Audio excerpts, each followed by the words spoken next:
Fans of a Horus Heresy, enormous pieces of silicon rubber, and the law of unintended consequences. Thank you very much for joining me for a video. And in this video, I am going to tell you about the truth of Last Chance to Buy. That's right. This is going to be something a bit different. Okay, Last Chance to Buy has developed into something of video fodder. In fact, it just keeps going on and on. And let's be honest, we're 3 months in now, probably more than 3 months in, and Forge World is still pulling models. And yesterday, on the 27th of July, on Friday, a new set of models went on to Last Chance to Buy. And in here we had, so for example, the Talax with the lightning guns from the Horus Heresy range went there, some Orc artillery, a couple of pieces from the Tau range, so one of their variant battle suits, and a Piranha. Lots of knight heads, and we talked about those in a previous video. And then finally, a whole host of transfer sheets from the knight houses as well have also gone on to Last Chance to Buy. A great big mass of stuff again. Now, Forge World are pulling these products. I'm not going to get into the ins and outs of what that means from a customer point of view, but what I am going to do is explain to you an idea that I have, which explains the somewhat random nature that we are seeing with some of the Last Chance to Buy items that are going on. And this is based on a discussion with an ex-GW employee and someone who is an ex-GW manager and someone who's been inside the Forge World factory and knows what it's like and how they cast. So I'm hoping to shine some light on what's going on. Right, let's just start off with a couple of facts about what's happened over the last 3 months of Last Chance to Buy to set the scene before I move on to the actual explanation bit. What we've seen is a whole host of miniatures go out of the range. A lot of these have been Horus Heresy, but they've come out of other ranges as well. I mean, and most notably, the Mark II range went from the Horus Heresy line, which was, a lot of models taken out. However, around the edges of Last Chance to Buy, there's some real oddities, some corner cases. So what are these things that I'm calling oddities? So there's two sets. The first of these is a Mark III Heavy Support Marines. And here we have a picture of the Forge World product page. These are live and still available to order today. It is the 28th of July. And then the second, very similar, is the Mark IV Heavy Support Marines. So these are both sets for the Horus Heresy. The thing is, all of the shoulder-mounted weapons that these guys are compatible with have gone out of production. I've called this out before as to it being really strange as to why these guys are still on sale, because they're incomplete kits now, if you look at it from point of view of the overall range. So why keep them in production? So we're going to address that. So the next thing I just want to mention is the fact that the Last Chance to Buy series of models has clearly been planned well in advance. And we know this from on at least 2 occasions where communication errors have occurred via email or the Forge World website. Let me give you 2 examples. So the first was a Mark IV Dreadnought, which on an email that came out said it was going on to Last Chance to Buy, but on the actual website it wasn't listed as Last Chance to Buy, and that was when the Mark II stuff went on to Last Chance to Buy. A few weeks later, the Mark IV went on to Last Chance to Buy and is no longer available. But what that showed is they'd got all of the communication and website materials ready in advance. They just slipped up with sending some information out earlier. And then a couple of weeks back, and I talked about this in a video, we had the same with the Talax or Talax with the lightning guns. On the Forge World website, early on Friday morning, a banner went up to say they were going on to Last Chance to Buy. It was spotted and very quickly taken down, but not before members of the community had spotted it. These just weren't the products on the page going on to Last Chance to Buy with a little hourglass against them.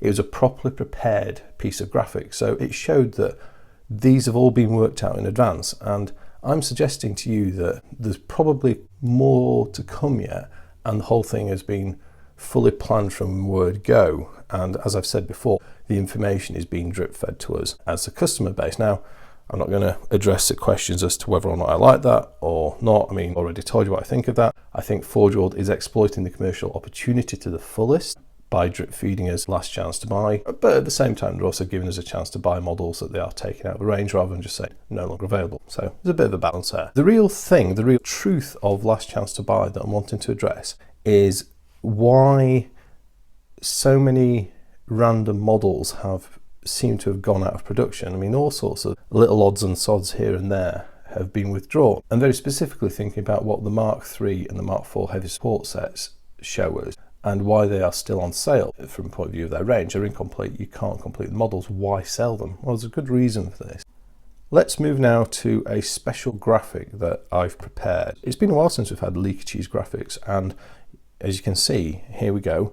We now have sophisticated computerized graphics drawn by yours truly. It's titled, at the bottom it says Forge World Mold. Right, let me explain what this is. This is my, let's call it, schematic diagram of a mold that Forge World use for casting resin miniatures, and this is how I visualized what the ex-GW employee explained to me about what the molds look like. So what it is, it's a disc, and you can see how I've drawn this, and then, you know, I'm quite pleased about, you know, even with finger painting, I've got this sort of set perspective view, and we've got this red line running through the mirror. You know, if you're fans of cake, you could imagine that's a jam in the Victoria sponge, but what it's actually showing is a split in the mold, and let me explain why. Forge would use really big molds to cast their miniatures, and you'll see at the top I've written that this is approximately 36 inches, or for those people who are on metric and choose to drive on the wrong side of the road because of Napoleon, 1 meter.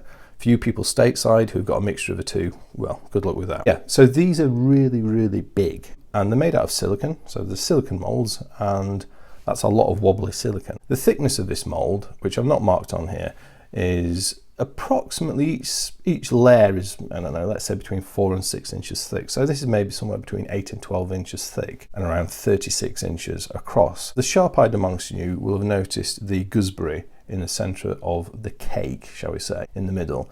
And what that shows is basically the entry point or the feed point for the resin. So how this works is the resin goes in the top, and this is actually a centrifugal casting mold, and it goes on a big machine which spins the mold, and then the resin feeds in. The machine also has a heating element that heats the mold up, and that is to cause a resin reaction to kick off and get the resin to set. I think that's the principle there.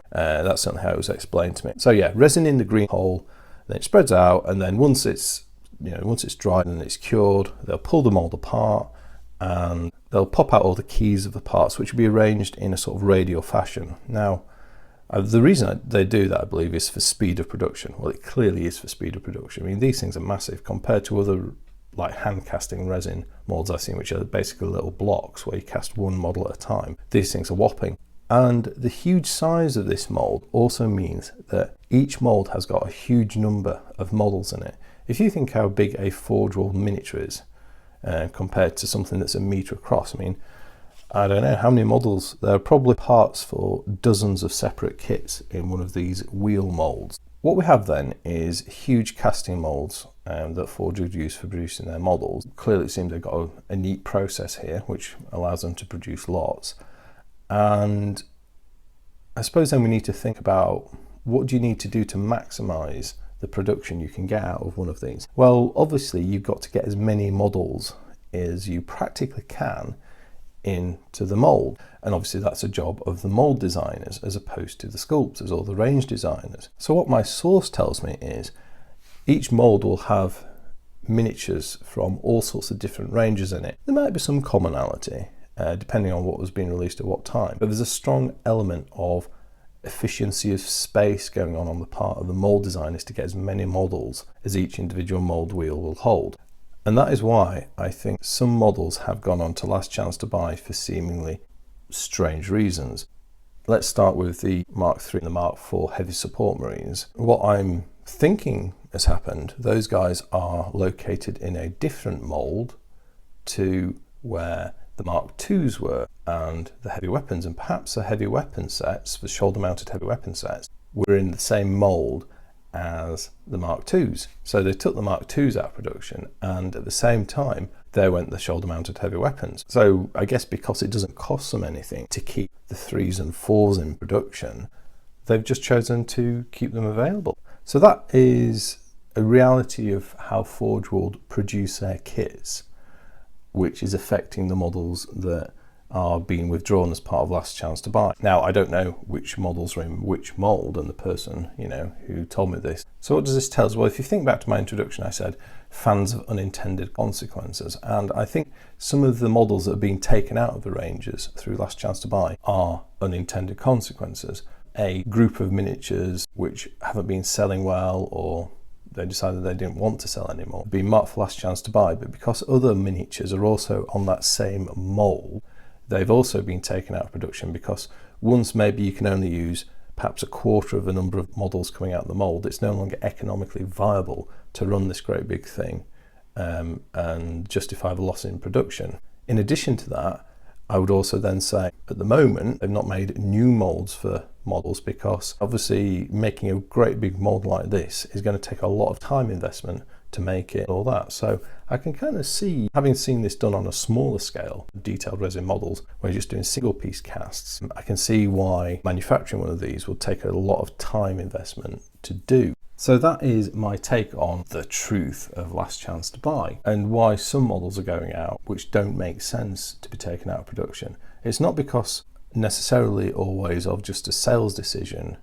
I think some of them are unintended casualties of larger ranges being taken out, and then that combined with the production process and these enormous large multi-model molds are why some of those models are going. Well, there you have it, another video talking about last chance to buy, but I hope you've found this interesting and a bit more of a different take on what's happening with last chance to buy, rather than always just talking about what models are going. Here I'm trying to get underneath the surface of that and understand some of the reason and the actual process that's going on and could be affecting these ranges. Apart from that, well, we don't know how much more last chance to buy is still to come. I would expect there is at least the Talax or Thalax with the lightning guns, because we've already seen the promotional materials about that. I would probably suggest that Talax with the irradiation cleansers are an example of a victim of unintended consequence by being on the mold for a bunch of other models that are being taken out of production. One final thought that the person said was, well, the other reason to do this is it's kind of, and this is where us as a customer base are being used as guinea pigs. All these models being taken out of production, and Forge will be able to see what the sales potential was from discontinuing those ranges, and they're going to get an impression for a lot of models, so they'll be able to understand demand over time, and on the back of that they may choose to bring back some models in the future, or maybe they'll go to more of a cyclic production cycle where things are coming and going all the time. I don't think I'd like that. A lot of thoughts from me there. I hope you enjoyed the graphics. It's been a while since we've had a bit of quality leaky cheese graphics. As always, I'll be very interested to hear what you think about this subject in the comment section. But other than that, I'd just like to say thank you very much for watching. I'll speak to you next time, and goodbye.